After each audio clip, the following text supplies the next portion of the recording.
الحمد لله وكفى وسلام على عباده الذين اصطفى أما بعد أعوذ بالله من الشيطان الرجيم بسم الله الرحمن الرحيم شهر رمضان الذي أنزل فيه القرآن سبحان ربك رب العزة عما يصفون وسلام على المرسلين والحمد لله رب العالمين اللهم صل على سيدنا محمد وعلى آل سيدنا محمد وبارك وسلم اللهم صل على سيدنا محمد وعلى آل سيدنا محمد وبارك وسلم اللهم صل على سيدنا محمد وعلى آل سيدنا محمد وبارك وسلم۔ آج کی بات فضائل رمضان ہی کے بارے میں ہوگی، گو کہ پورا مہینہ آپ اس کی فضیلتیں دروس میں، جمعہ کے خطبات میں سنتے رہے ہیں، لیکن پھر بھی بات کو بار بار کرنے سے انسان کی کیفیات بہتر ہوتی ہیں۔ قرآن مجید کی گواہی ہے فذکر فإن الذکریٰ تنفع المؤمنین۔ اے میرے محبوب صلی اللہ علیہ وسلم، آپ نصیحت کیجئے، نصیحت ایمان والوں کو فائدہ دیتی ہے۔ تو وہی باتیں دوبارہ سنیں گے تو دل میں ممکن ہے ایک نیا جوش، ایک نیا ولولہ بیدار ہو جائے اور بقیہ ایام ہم زیادہ اچھے انداز سے گزار سکیں۔ اسلامی مہینوں کی ابتدا محرم سے ہوتی ہے اور اسلامی مہینوں کی انتہا ذی الحجہ پر ہوتی ہے۔ پہلا مہینہ محرم اور آخری مہینہ ذی الحجہ۔ پہلا مہینہ بھی قربانی کی یاد دلاتا ہے اور آخری مہینہ بھی قربانی کی یاد دلاتا ہے۔ سیدنا ابراہیم علیہ السلام کو 10 محرم کو آگ میں ڈالا گیا تھا اور ذی الحجہ کی 10 تاریخ کو سیدنا اسماعیل علیہ السلام کو اللہ کے نام پر قربان کی۔ تو اسلامی سال کی ابتدا میں بھی قربانی کا سبق ہے، انتہا میں بھی قربانی کا سبق ہے۔ اب اگر اس سال کے 2 حصے کیے جائیں تو 2 شش ماہیاں بنتی ہیں، پہلے 6 مہینے اور دوسرے 6 مہینے۔ پہلے 6 مہینوں میں درمیان میں تیسرا مہینہ ہے ربیع الاول، وہ بھی انعام کا مہینہ، کہ اس میں اللہ کے پیارے حبیب صلی اللہ علیہ وسلم دنیا میں تشریف لائے۔ اللہ رب العزت نے انسان کو بے شمار نعمتیں دی، احسان نے جتایا، آنکھیں دیں، زبان دی، دماغ دیا، سماعت دی، کھانے پینے کو کیا کیا نعمتیں دی، پانی دیا، ہوا دی، رہنے سہنے کو گھر دیا، مگر احسان نے جتایا۔ انسان کی خاطر زمین بنائی، آسمان بنایا، احسان نے جتایا۔ ایک نعمت ایسی تھی کہ اللہ رب العزت نے جب وہ عطا کی تو اس کو عطا فرماتے ہوئے اللہ نے احسان بھی جتلایا۔ فرمایا لقد من اللہ علی المؤمنین اذ بعث فیہم رسولا۔ تحقیق اللہ نے ایمان والوں پر احسان فرمایا۔ تو پہلے 6 ماہی میں ربیع الاول کا مہینہ تیسرا انعام ملا اس امت کو، اور دوسری 6 ماہی میں 9واں مہینہ رمضان کا مہینہ، یہ بھی اللہ کی طرف سے انعام۔ جتنی آسمانی کتابیں اتاری گئیں رمضان مبارک میں، تو یہ مہینہ رحمتوں کا، برکتوں کا، مغفرت کا مہینہ ہے۔ چنانچہ رمضان کا لفظ را، میم اور ضاد 3 حرفوں سے بنا، اس کے معنی ہیں جلنے اور جلانے کے۔ اس کو رمضان کیوں کہتے ہیں؟ لِأَنَّهُ يَرْمَزُ الذُّنُوبَ، اس لیے کہ یہ مہینہ انسان کے گناہوں کو جلا دیا کرتا ہے، جیسے آگ کسی چیز کو جلا کے ختم کر دیتی ہے، یہ مہینہ بھی مومن کے گناہوں کے نام و نشان کو مٹا دیتا ہے۔ زمین اگر ناپاک ہو تو ایک طریقہ تو یہ ہے کہ اتنی بارش برسے کہ ساری گندگی بہہ جائے، اب جب زمین دوبارہ خشک ہوگی تو پاک کہلائے گی۔ اور دوسرا طریقہ یہ ہے کہ اس زمین پر سورج کی تپش اور گرمی اتنی پڑے کہ وہ گرمی اس نجاست کا نام، نشان، رنگت، ہر چیز کو ختم کر کے رکھ دے، زمین پھر پاک کہلائے گی۔ تو یہ مثال ہے رمضان کی کہ اس مہینے میں اللہ رب العزت کی طرف سے اتنی رحمتوں کی بارش ہوتی ہے کہ انسان کے دل کی نجاستوں کو وہ مٹا کے رکھ دیتی ہے۔ یا یوں سمجھ لیں کہ اس مہینے میں برکات کی ایسی تپش آتی ہے انسان کے دل پر، نور کا سورج جو طلوع ہوتا ہے تو وہ دلوں کو اس قدر حرارت پہنچاتا ہے کہ دلوں کی نجاست کو مٹا کے رکھ دیتا ہے، اس لیے اس کو رمضان کہا گیا۔ حدیث مبارکہ میں اس کے مختلف نام ہیں۔ عربوں میں عظمت والی چیز کے کئی نام ہوتے تھے، اللہ رب العزت کے 99 نام، وَلِلَّهِ الْأَسْمَاءُ الْحُسْنَى، تو رمضان کے بھی کئی نام، چنانچہ حدیث مبارکہ میں اس کو شہر مبارکن، اس لیے ہم رمضان مبارک بھی کہہ دیتے ہیں، شہر عظیم، عظمت والا مہینہ، شہر الصبر، صبر کا مہینہ، شہر المواسات، غمخاری کا مہینہ۔ چنانچہ علماء نے لکھا ہے کہ رمضان سید الشہور، یہ مہینوں کا سردار ہے، فیہ بدأ نزول القرآن، اس میں ہی قرآن مجید نازل ہوا۔ اس کی 27 تاریخ کو، رمضان کی 27 تاریخ کو لوح محفوظ پر آسمان دنیا پر نازل کر دیا گیا، پھر وہاں سے 23 سال کے عرصہ میں آہستہ آہستہ آیات کو نبی علیہ السلام پر اتارا گیا۔ تفسیر طبری میں قتادہ رضی اللہ تعالی عنہ کی روایت ہے، فرماتے ہیں ان اللہ اصطفى صفایا من خلقہ، اصطفى من الملائکۃ رسلا ومن الناس واصطفى من الکلام ذکرہ، اللہ تعالیٰ نے انسانوں میں، فرشتوں میں بعض کو چن لیا ہے، ان کو فضیلت بخش دی ہے، کلام میں اللہ نے اپنے ذکر کو، اپنی یاد کو پسند فرما لیا، واصطفى من الارض مساجدا، اور زمین کے ٹکڑوں میں سے جو مساجد جہاں بنی ہیں ان مساجد کو اللہ نے چن لیا، واصطفى من الشہور رمضان، اور مہینوں میں سے اللہ نے رمضان کو چن لیا، واصطفى من الایام یوم الجمعہ، دنوں میں اللہ تعالیٰ نے جمعہ کے دن کو چن لیا، واصطفى من اللیالی لیلۃ القدر، اور راتوں میں اللہ تعالیٰ نے لیلۃ القدر کو چن لیا، فعظموا ما عظم اللہ، تم بھی تعظیم کرو اس کی جس کی اللہ نے تعظیم فرمائی، جس کو اللہ نے عظمت بخشی تم بھی اس کی تعظیم کرو۔ چنانچہ تفسیر در منصور میں علامہ سیوطی رحمۃ اللہ علیہ فرماتے ہیں، کعب رضی اللہ تعالیٰ عنہ سے روایت ہے کہ ان اللہ اختار ساعات اللیل والنہار فجعل منہن صلاۃ المکتوبہ، اللہ تعالیٰ نے دن رات میں سے کچھ اوقات کو پسند کیا، ان میں 5 نمازوں کو فرض فرما دیا، واختار الایام فجعل منہن الجمعہ، دنوں کو چنا تو ان میں سے جمعہ کو پسند فرما لیا، واختار الشہور فجعل منہن شہر رمضان، واختار اللیالی فجعل منہن لیلۃ القدر۔ تو جب اللہ رب العزت نے لیلۃ القدر کو اتنی عظمت بخشی اور اس مہینے کو اتنی عظمت بخشی، تو ہمیں بھی چاہیے کہ ہم اس مہینے کی برکتوں سے فائدہ اٹھانے والے بن جائیں۔ چنانچہ علامہ طبرانی رحمۃ اللہ علیہ مجموع الزوائد میں سید الشہور شہر رمضان و سید الایام یوم الجمعہ، نبی علیہ السلام اس مہینے کا انتظار فرماتے تھے۔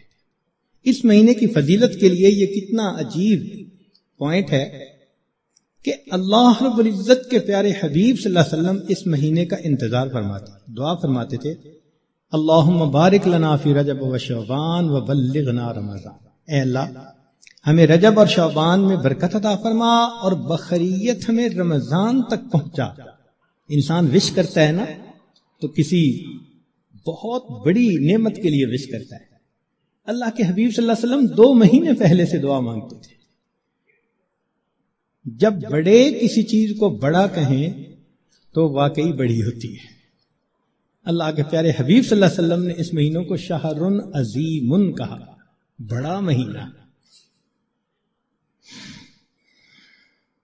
چنانچہ مسلم شریف میں ابو ہریرہ رضی اللہ عنہ سے روایت ہے کہ الصلوات الخمس والجمعۃ الی الجمعۃ ورمضان الی رمضان مکفرات ما بینہن اذا اجتنبت الکبائر۔ اگر کبائر سے بچا جائے تو جمعے سے جمعہ 5 نمازیں اور ایک رمضان سے دوسرے رمضان تک کے جتنے گناہ ہوتے ہیں وہ سارے کے سارے اللہ تعالیٰ معاف فرما دیتے ہیں۔ چنانچہ کنز العمال میں لکھا ہے کہ اذا سلمت الجمعۃ سلمت الایام، جمعہ اگر اچھے انداز سے کسی نے گزار لیا تو باقی دن بھی اس کے اچھے گزر جائیں گے۔ وَإِذَا سَلِمَ رَمَضَانُ سَلِمَتِ السَّنَةُ، اور جس نے رمضان اچھے انداز سے گزار دیا آنے والا پورا سال اس کا اچھا گزار دیا جائے گا۔ امام ربانی مجدد ثانی رحمۃ اللہ علیہ اپنے مکتوبات میں فرماتے ہیں کہ یہ رمضان کا مہینہ آنے والے سال کا ایک نمونہ ہوتا ہے۔ جس انداز سے بندہ گزارتا ہے اللہ تعالیٰ بقیہ سال انہی اعمال کی توفیق عطا فرما دیتا ہے۔ مثال کے طور پہ ایک نوجوان اگر چاہتا ہے کہ میں اپنی آنکھوں کا پرہیز کروں، غیر محرم سے اپنی آنکھوں کو بچاؤں، تو وہ رمضان میں اس کی مشق کر لے۔ اگر پورا رمضان غیر محرم سے نظر بچا لی، بقیہ پورا سال اللہ اس کو توفیق عطا فرما دے۔ آپ پورا رمضان تہجد کی پابندی کر لیجئے، تلاوت کی، اعمال کی پابندی کر لیجئے، اور پھر دیکھیے بقیہ پورا سال وہ کام کس طرح آسان ہو جاتے ہیں، اللہ تعالیٰ توفیق دے دیتے ہیں اس بندے کو۔ اس لیے ہمارے اکابر رمضان کو بہت اہتمام کے ساتھ گزارتے تھے۔ بلکہ بخاری شریف کی روایت ہے کہ ایک صحابیہ حج پہ جانا چاہتی تھی، خاوند نے نہ کر دی۔ پوچھا بھی کیوں؟ اس نے کہا سواری نہیں ہے۔ اس نے کہا فلاں اونٹ تو ہے۔ اس نے کہا وہ میں نے صدقے کی نیت کر لی، اب وہ میرا نہیں، وہ اللہ کا ہے، اب میں تمہیں نہیں لے کے جا سکتا۔ خاموش ہو گئی۔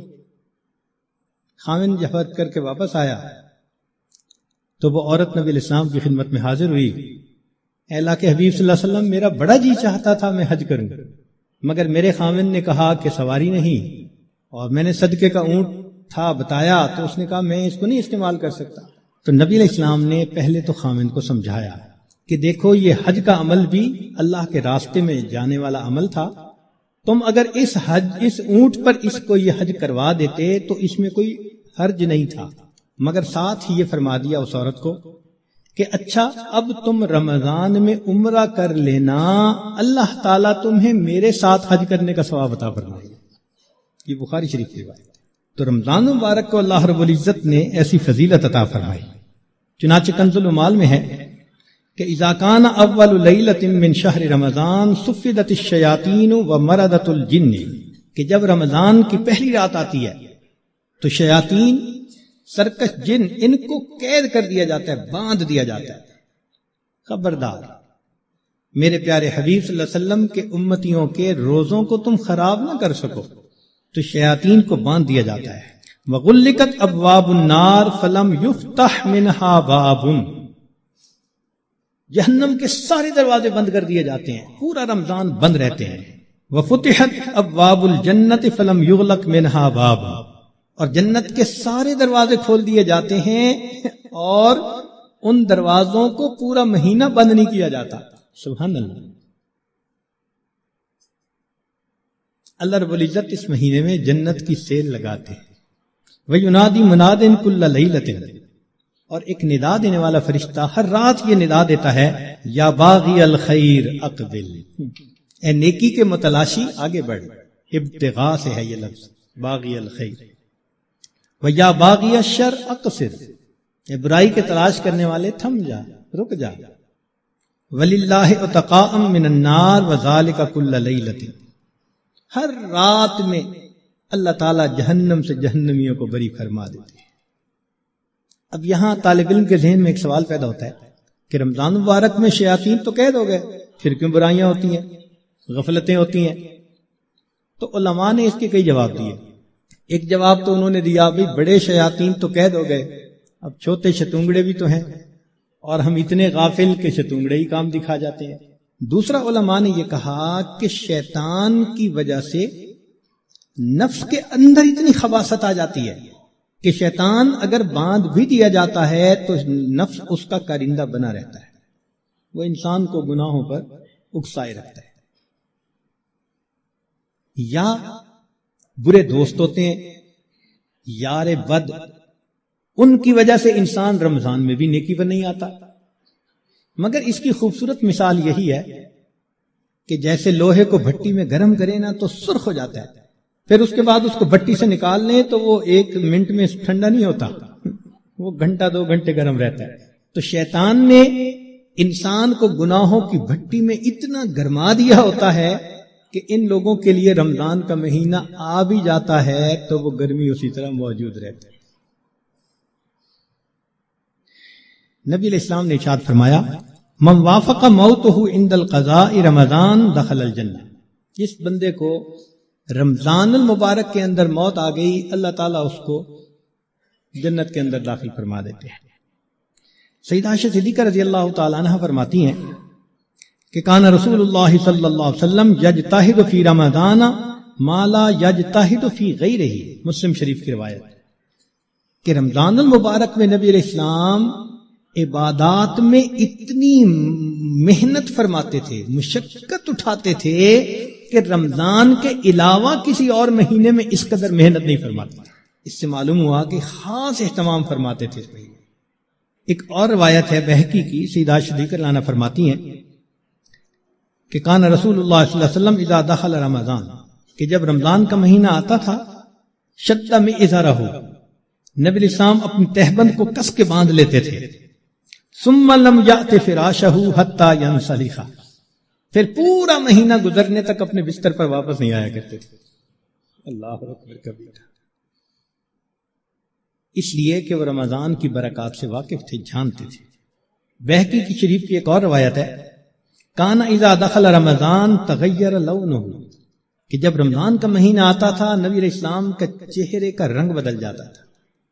اللہ اکبر کبیرہ، وکثرت صلاتہ، اور نبی علیہ السلام نماز نفل کثرت کے ساتھ پڑھتے تھے، وابتہل فی الدعاء واشفق لونہ، اور اپنی دعا میں اتنے اللہ کے سامنے عاجزی کرتے تھے کہ آپ صلی اللہ علیہ وسلم کا چہرہ انور سرخ ہو جایا کرتا تھا۔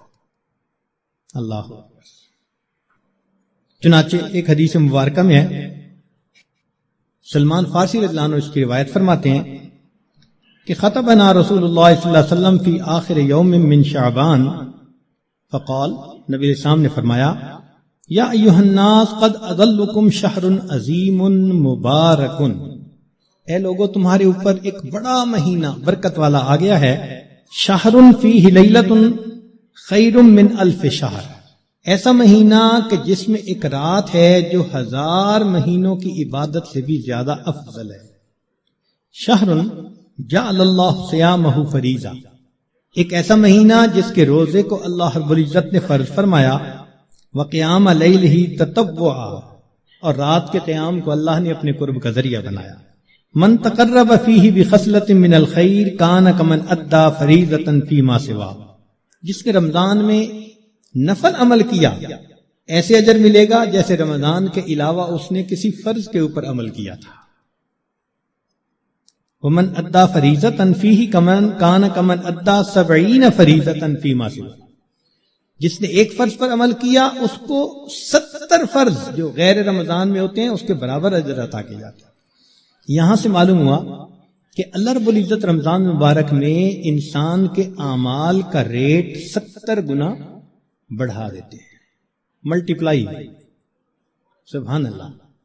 ایک ایک عمل کو دنیا ریٹ انکریز کرتی ہے تو 10% اور 20%، 10واں حصہ 20واں حصہ، اللہ تعالیٰ ریٹ بڑھاتے ہیں تو کیا 70 گنا، 70 سے ضرب دے دی، اس لیے کہ وہ شہنشاہ حقیقی ہے، وہ اپنے بندوں کو اتنا اجر دینا چاہتا ہے کہ ان کے گناہوں کی ظلمتیں ختم ہو جائیں۔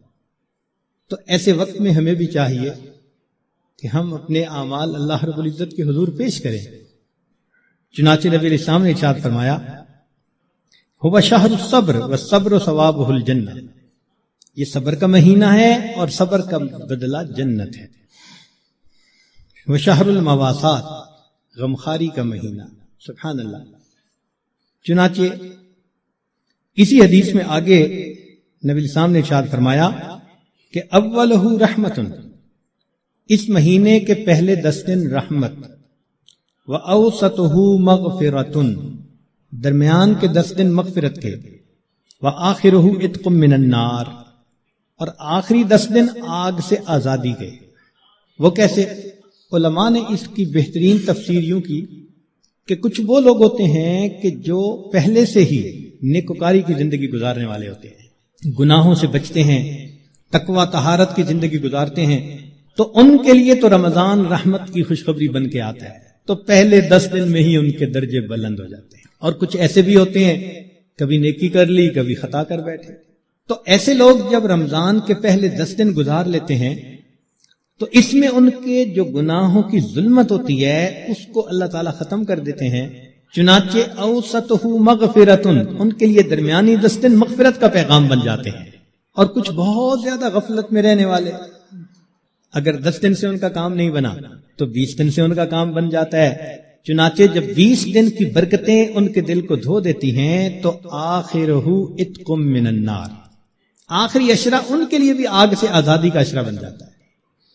معلوم ہوا کہ اس مہینے میں تھوڑا غافل ہو یا زیادہ غافل، ہر بندے کی مغفرت کا اللہ تعالیٰ انتظام فرماتے ہیں. ہاں، بندے کو خود کوشش کرنی چاہیے. اگر کوئی آدمی خود ہی بے توجہ بن کر زندگی گزارے اور رمضان کا احترام ہی نہ کرے تو وہ تو پھر اپنا قصور ہے نا. ورنہ یہ اس کو احساس ہو گیا کہ مجھے رمضان مبارک کے اس مہینے میں اللہ کا قرب حاصل کرنا ہے، اس مہینے کی برکتیں اتنی ہیں کہ ایک لمحے کی برکت انسان کو ولی بنانے کے لیے کافی ہے. امام ربانی مجدد ثانی رحمۃ اللہ فرماتے ہیں مکتوبات میں کہ اے کاش پورے سال کی برکتوں کو رمضان المبارک کی برکتوں کے ساتھ وہ نسبت ہوتی جو ایک دریا کو سمندر کے ساتھ ہوتی ہے، مگر وہ بھی نہیں ہے. اس مہینے کی برکتیں اتنی زیادہ ہیں، اللہ اکبر کبیرہ. چنانچہ نبی الاسلام نے ارشاد فرمایا کہ وَاسْتَكْثِرُوا فِيهِ مِنْ 4 خصال، 4 اعمال اس مہینے میں زیادہ کرو. خصلتین تردون بہما ربکم وخصلتین لا غناء بکم عنہما، 2 عمل تو ایسے ہیں کہ جن سے تم اپنے رب کو راضی کرو، اور 2 عمل ایسے ہیں کہ تمہیں اس کے سوا چارہ ہی نہیں، مجبوری ہے تمہاری. اللتان تردون بہما ربکم، وہ 2 باتیں کہ جس کو ذریعے تم اپنے رب کو راضی کرو. فشہادت اللہ الہ الا اللہ وتستغفرونہ، یعنی کلمے کا ورد زیادہ کرنا، تحلیل زیادہ پڑھنا اور استغفار زیادہ پڑھنا. یہ 2 عمل اس مہینے میں خاص طور پر زیادہ کرنے کی ضرورت ہے، کیونکہ اللہ کے پیارے حبیب صلی اللہ علیہ وسلم نے ارشاد فرمایا لہذا اس بات کی اہمیت دل میں اچھی طرح بٹھانی چاہیے. تو لا الہ الا اللہ کی بھی کثرت کریں، کم از کم چند 100 مرتبہ دن میں پڑھ لیا کریں، اور ہمت والے تو 1000 دفعہ 2000. ایسے لوگ ہیں ہر دن میں رمضان کے 10,000 مرتبہ تحلیل پڑھتے ہیں. اس وقت ایسے لوگ ہیں رمضان المبارک کے ہر دن میں ایک قرآن مجید کی تلاوت مکمل کرتے ہیں. نوجوان ہیں، کما رہے ہیں.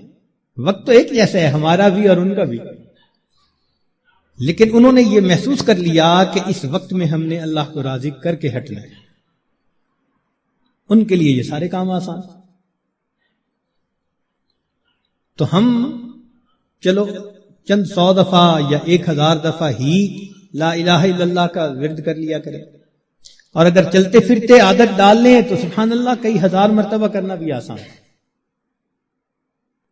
اور ہمارے اکابر سبحان اللہ وہاں سینکڑوں اور ہزاروں کی بات نہیں ہوتی تھی، اور لاکھوں کی بھی بات نہیں ہوتی تھی، کروڑوں کی بھی بات نہیں ہوتی تھی، کروڑوں مرتبہ سے زیادہ دل کے اوپر لا الہ الا اللہ کی ضرب لگتی تھی، کروڑوں مرتبہ سے زیادہ۔ دل کے اوپر کتنا نور ہوتا ہوگا، اللہ اکبر کبیرہ۔ اور استغفار کی کثرت کریں۔ اور دو چیزیں جس کی ہمیں ضرورت ہے، ایک اللہ رب العزت سے جنت مانگیں اور جہنم سے اللہ تعالی سے پناہ مانگیں۔ تو اس مہینے میں یہ دعا مانگنی چاہیے، اللہم انی اسألک الجنہ واعوذ بک من النار۔ اے اللہ میں جنت کا سوال کرتا ہوں اور جہنم سے اے اللہ میں پناہ مانگتا ہوں۔ چنانچہ رمضان مبارک کا اکرام کیسے کیا جائے، اس کو بھی تھوڑا تفصیل سے بتا دیں۔ جو احترام کرنے والے ہیں وہ تو رمضان سے 2 مہینے پہلے سے ہی دعائیں مانگنی شروع کر دیتے ہیں، رمضان سے پہلے ہی گناہوں کو توبہ کر کے باطن کا غسل کر لیتے ہیں اور پھر رمضان خوب اچھے انداز سے گزارتے ہیں۔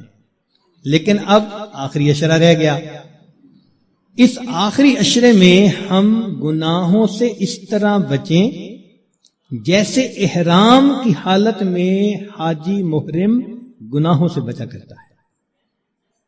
جو لوگ حج پر گئے ہیں نا، عمرہ پر، ان کو اچھی طرح اندازہ ہے کہ جب احرام باندھ لیتا ہے تو بالکل کیفیت ہی اور ہو جاتی ہے،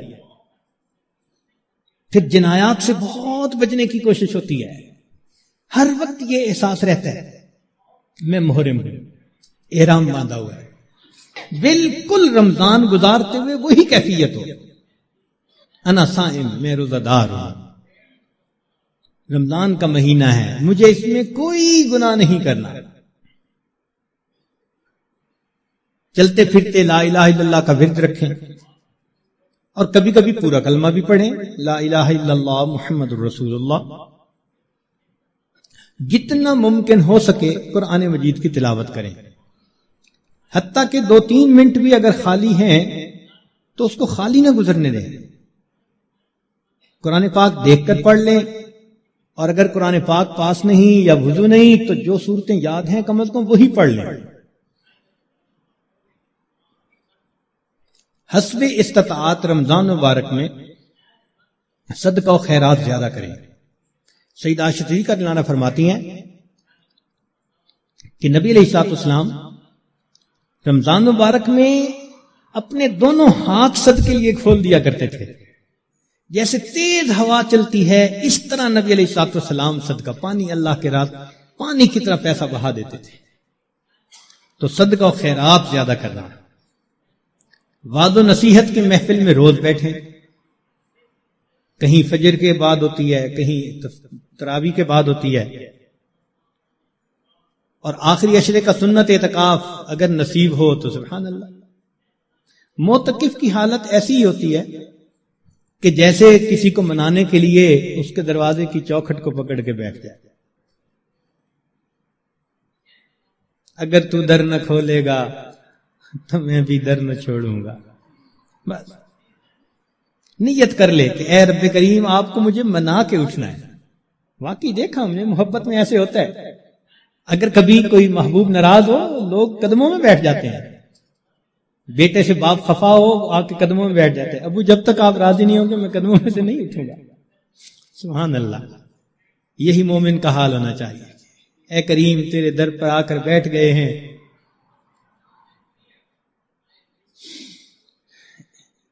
اجازت ہو تو آ کر میں بھی شامل ان میں ہو جاؤں، سنا ہے کل تیرے در پر ہجوم عاشقاں ہوگا۔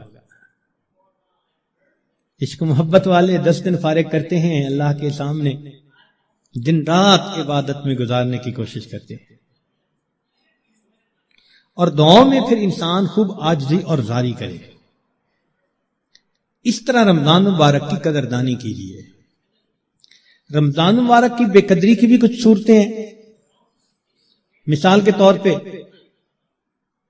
بعض لوگ رمضان کے روزے رکھنے کا اہتمام نہیں کرتے، یہ رمضان کی بے قدری ہے۔ اور کئی مرتبہ سحری کھا کے سو جاتے ہیں کہ میں تھوڑی دیر ذرا آرام کر لوں، اٹھ کے فجر پڑھوں گا، اور شیطان کو نماز قضا کروانے کا موقع مل جاتا ہے۔ یہ رمضان مبارک کی بے قدری ہے۔ اسی طرح افطاری کے انتظار میں باجماعت نماز چھوڑ بیٹھتے ہیں، یہ بھی رمضان مبارک کی بے قدری ہوئی۔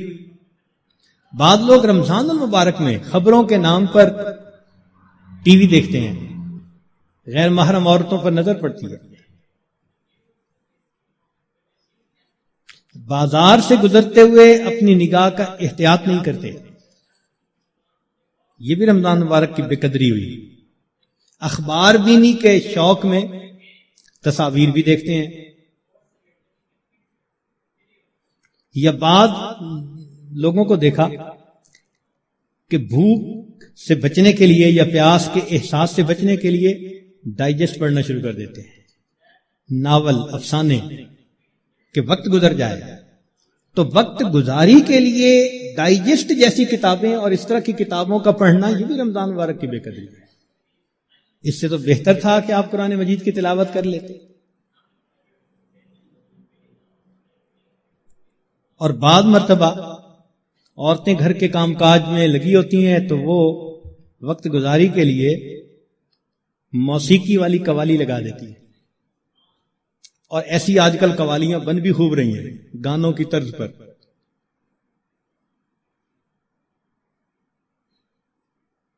بھئی کوئی بیت الخلاء کے طرز پر مسجد بنا دے تو آپ کو خوشی ہوگی، دیکھ کے غصہ آئے گا نا۔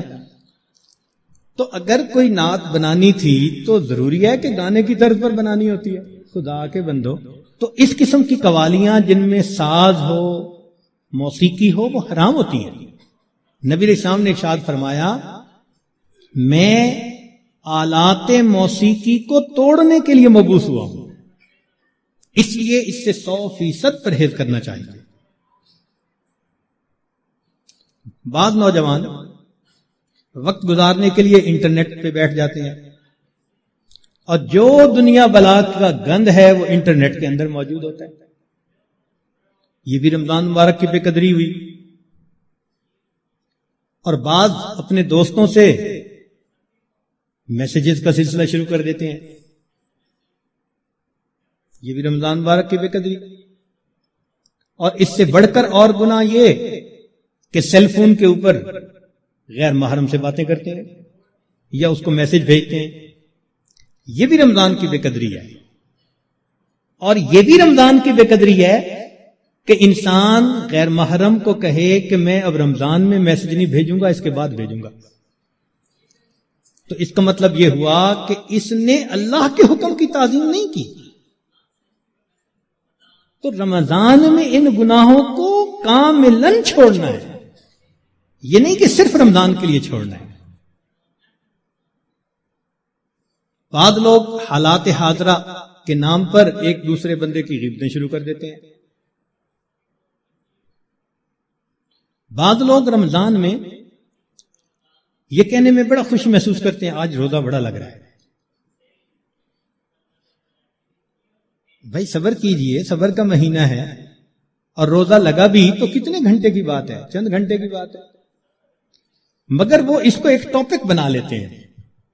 ہر آنے والے کو بس میں اٹھ نہ سکا اور تھوڑا وقت تھا، پانی نہ پی سکا اور کھانا نہ کھا سکا، ایسے لگتا ہے جیسے روزے کا ماتم کر رہے ہو بیٹھے ہوئے، یہ بھی رمضان کی بے قدری ہے۔ رمضان مبارک میں جو آدمی اللہ رب العزت کے قرب کے لیے کوششیں کرے گا، یقیناً اللہ رب العزت اس کے گناہوں کو معاف فرمائیں گے اور اسے اپنا قرب عطا فرمائیں گے۔ اب ایک دو باتیں مزید سن لیجیے تاکہ بات کو مکمل کریں، کہ اگر کوئی نیک بندہ آپ کو بتائے کہ قبولیت دعا کا وقت ہے، دعا مانگ لو، تو آپ کتنے اہتمام سے دعا مانگیں گے کہ جی ایک نیک بندے نے بتا دیا قبولیت دعا کا وقت تھا۔ اچھا اگر کوئی واقعی بڑا ولی ہو اور وہ بتا دے، پھر تو اور اہتمام سے دعا مانگیں گے۔ تو اگر ایک ولی کے بتانے پر اتنے اہتمام سے دعا مانگتے ہیں تو ولیوں کے سردار، نبیوں کے سردار حضرت محمد مصطفیٰ احمد مجتبی صلی اللہ علیہ وسلم، آپ نے ارشاد فرمایا کہ افطاری کے وقت روزے دار کی دعا کو اللہ تعالیٰ قبول فرماتے ہیں۔ اب اپنے ذرا ذہن میں سوچیں کہ کیا ہم افطاری کے وقت دعا اس اہتمام سے مانگتے ہیں؟ اور شیطان بھی ایسا ہے کہ وہ افطاری کے وقت دسترخوان پہ چیزیں لگواتا ہے، بس حسرت سے دیکھتے دیکھتے وہ افطاری کا وقت ہی آ جاتا ہے۔ اس وقت میں اہتمام سے دعا مانگے، رات کے اوقات میں، دن کے اوقات میں اللہ رب العزت سے معافی مانگے اپنے گناہوں کی، اللہ تعالیٰ کو منانے کی کوشش کریں۔ یہ بخشش کا مہینہ ہے، رحمتوں کی انتہا ہے۔ جو بندہ تھوڑی سی بھی کوشش کرے گا یقیناً وہ رمضان کی رحمتوں کی وجہ سے بخش دیا جائے گا۔ اب یہاں پر ایک بات اور ذہن میں رکھیں کہ ماں اپنے بیٹے کے بارے میں بد دعا نہیں سن سکتی۔ کسی ماں کے سامنے بیٹے کو بد دعا دیں تو صحیح، حشر دیکھیں گلے پڑ جائے گی، تو ہوتا کون ہے میرے بیٹے کو بد دعا دینے والا؟ تو ماں کو اگر بیٹے سے اتنی محبت ہے کہ وہ بد دعا نہیں سن سکتی، تو کیا ایسا ہوگا کہ کوئی بد دعا دے اور ماں آمین کہے بیٹھ کے؟ وہ تو آمین نہیں نہ کہے گی۔ اب ماں کی محبت کا یہ عالم ہے تو اللہ کے پیارے حبیب صلی اللہ علیہ وسلم کو امت کے ساتھ کتنی محبت تھی۔ 23 سال امت کے لیے اللہ کے محبوب صلی اللہ علیہ وسلم راتوں کو روتے رہے۔ کوئی ماں بچوں کے لیے 23 سال نہیں روتی، کوئی باپ اپنی اولاد کے لیے 23 سال نہیں روتا۔ اللہ کے پیارے حبیب صلی اللہ علیہ وسلم 23 سال تہجد میں روتے تھے، امت کے لیے روتے تھے، اتنی محبت تھی امت کی۔ روایت میں آتا ہے کہ ملک الموت نے آ کے عرض کیا، اے اللہ کے حبیب صلی اللہ علیہ وسلم، اللہ تعالیٰ نے بھیجا ہے۔ نبی السلام نے پوچھا، اچھا پہلے مجھے یہ پوچھ کے بتاؤ میرے بعد میری امت کا کیا بنے گا؟ اللہ اکبر، ادھر سے بلاوا آتا ہے اور اللہ کے حبیب صلی اللہ علیہ وسلم کو امت یاد آتی ہے، میری امت کا کیا بنے گا؟ اللہ تعالیٰ نے فرمایا تیری امت کے بارے میں تیرے دل کو خوش کریں گے میرے محبوب۔ اللہ اکبر، اتنی محبت امت کے ساتھ۔ اور ان کے سامنے جبریل علیہ السلام ایک دعا مانگتے ہیں، برباد ہو جائے وہ شخص جس نے رمضان کا مہینہ پایا اور اپنی مغفرت نہ کروائی، اور اس پر نبی علیہ السلام فرماتے ہیں آمین۔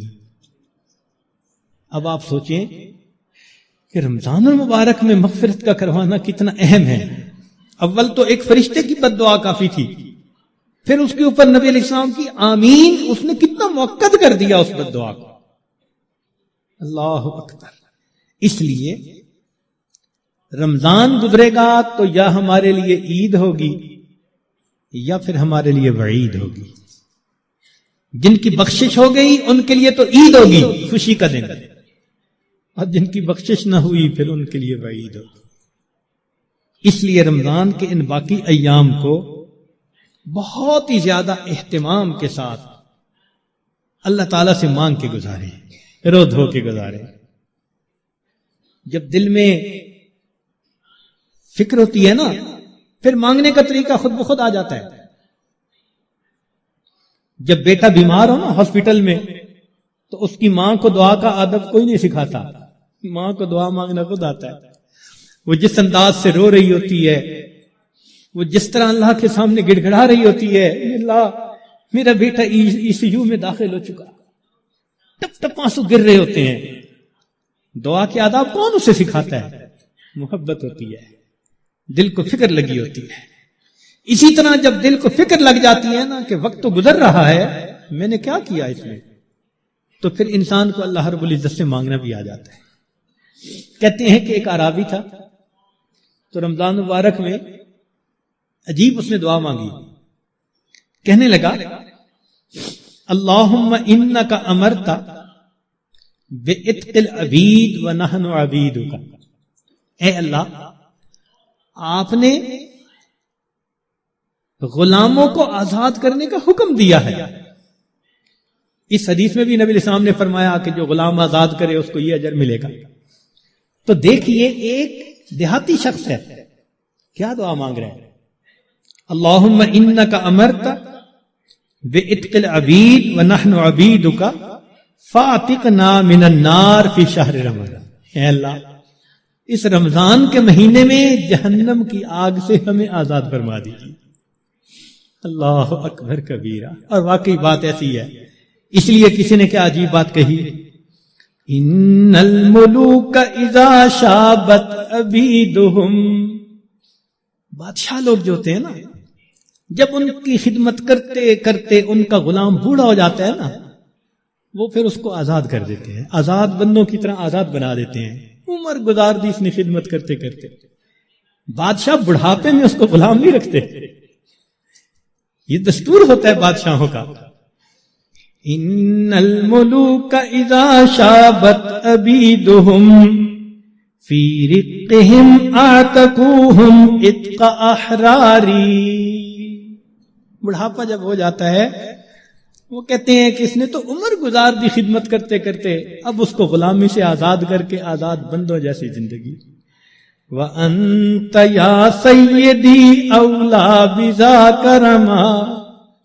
اے سید, اے میرے سردار, اے میرے آقا, آپ تو اس بات کے زیادہ حقدار ہیں.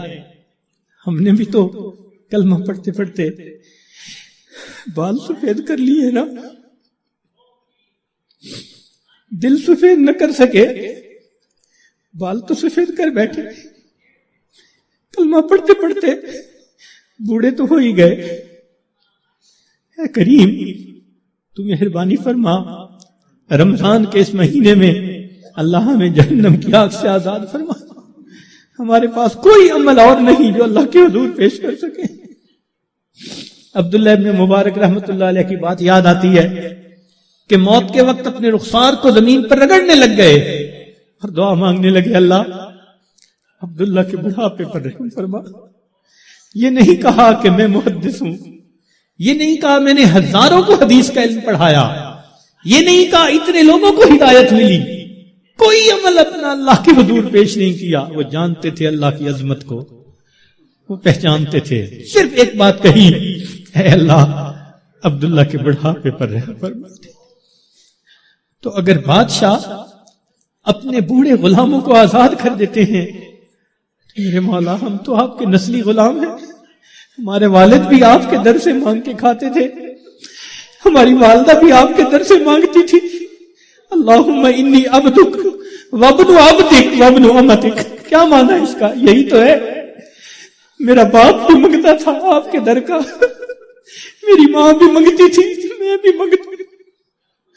اللہ مہربانی کر دیجئے, اپنے در سے خالی نہ اٹھائیے. اے اللہ, آج 21 رمضان کی رات ہے اور اوپر سے جمعرات, جمعہ کی رات. اے اللہ اس مبارک رات میں ہمارے تمام گناہوں کو معاف فرما دیجئے, اور جو آگے وقت آ رہا ہے اللہ ہمیں صحیح انداز کے ساتھ گزارنے کی توفیق عطا فرما دیجئے. وآخر دعوانا ان الحمدللہ رب العالمین. تھوڑی دیر کے لیے مراقبہ کر لیجئے, آنکھوں کو بند کر لیجئے, سر کو جھکا لیجئے. دنیا اور جو کچھ دنیا میں ہے اس سے ہٹ کٹ کے اللہ رب العزت کی یاد میں ڈوب جائیے. دل مغموم کو مسرور کر دے,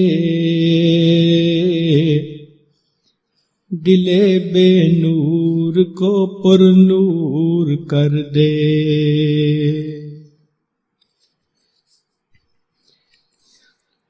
دل مغموم کو مسرور کر دے,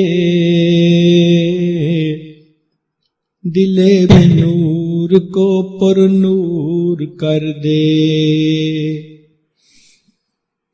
فروزاں دل میں شمع طور کر دے, یہ گوشہ نور سے معمور کر دے. میرا ظاہر سنور جائے الہی, میرے باطن کی ظلمت دور کر دے، میرا ظاہر سنور جائے الہی، میرے باطن کی ظلمت دور کر دے، مئے وحدت پلا مخمور کر دے، محبت کے نشے میں چور کر دے۔